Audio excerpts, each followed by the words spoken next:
Video में हम लोग समझने का प्रयास करेंगे आसियान के बारे में, आखिर आसियान क्या है, ठीक है। तो और उसके बाद इसका फंक्शन क्या है वो जानने का प्रयास करेंगे। तो एशियान का फुल फॉर्म होता है association of south east Asian Nations, ठीक है। जैसे अब हम पहले इसको मैप पे देखते हैं।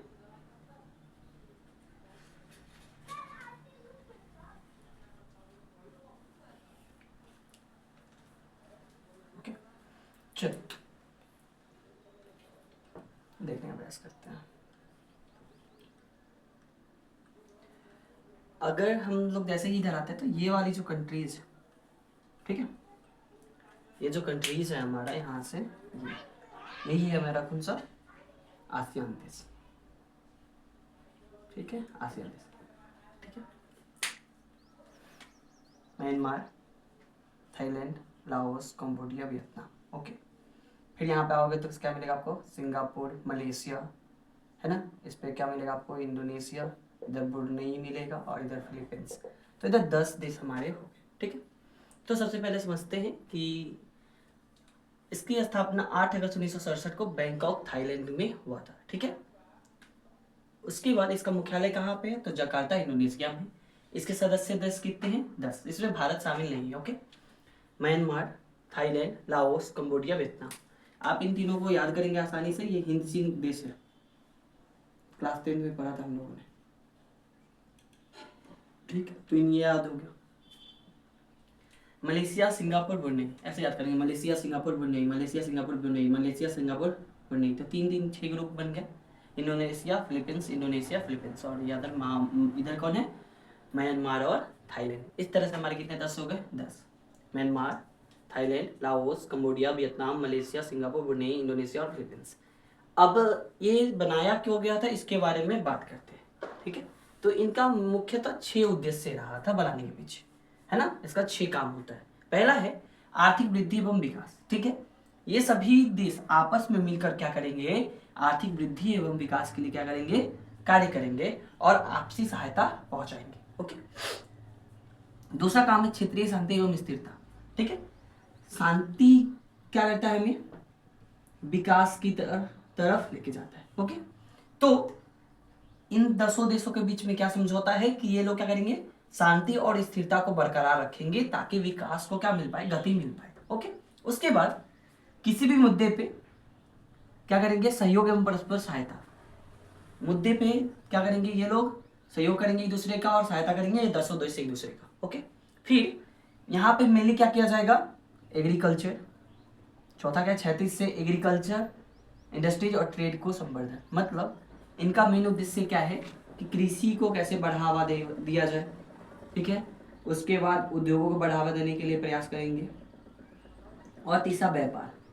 इन तीनों ये है इनका उद्देश्य कि एग्रीकल्चर को बढ़ाएंगे सभी लोग मिलकर के, औद्योगिकरण को बढ़ावा देंगे और व्यापार को क्या बनाएंगे, सुलभ बनाएंगे, है ना। इसके लिए बहुत सारे यहाँ पे मार्ग बनाए जाएंगे, ओके।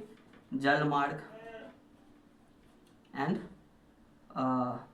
स्थल मार्ग, 2 तरह के मार्ग बनाए जाएंगे व्यापार को बढ़ावा देने के लिए, ठीक है, इन देशों के बीच में, ओके। लास्ट क्या, शिक्षा एवं 5वां क्या मेरा, शिक्षा अनुसंधान एवं सांस्कृतिक विकास। ये देश क्या करेंगे, शिक्षा के लिए, अनुसंधान के लिए और सांस्कृतिक विकास। मतलब कि इन एरिया के अंदर जो संस्कृति है इसका आप क्या करेंगे, ये रख रखाव करेंगे और इनका बचाव का प्रयास करेंगे। ये काम किसका है, एशियान देशों का, ठीक है।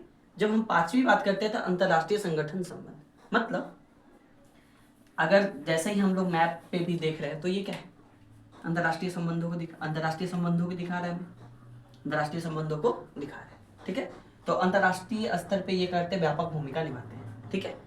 अब थोड़ा सा इसे हम भारत के संदर्भ में जोड़कर देखेंगे ताकि मेरा उत्तर पूरा हो जाए, ठीक है। तो भारत के लिए कैसे एक इनिशिएटिव हो सकता है, तो इन 10 देशों के साथ भारत का व्यापार अच्छा हो सकता है।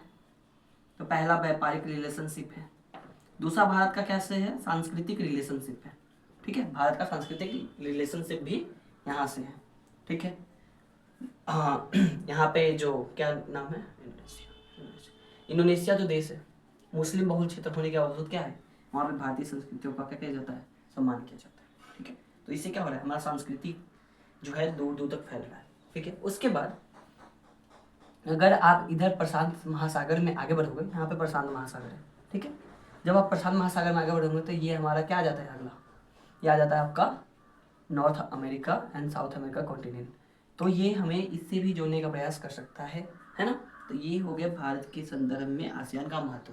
ठीक है, अगर क्वेश्चन पूछे भारत के संदर्भ में आसियान का महत्व क्या है, तो पहला तो व्यापार से संबंधित है, फिर सांस्कृतिक, है ना, उसके बाद अंतर्राष्ट्रीय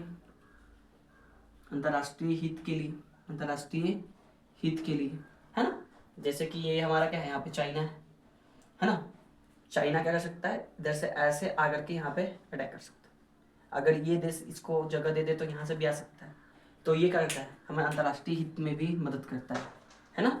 चाइना के जो रणनीति है उससे हमें बचाने में भी सहायता कर सकता है। ओके, तो ये हमारा क्या हो गया, आसियान देशों का महत्व और उद्देश्य और कार्य।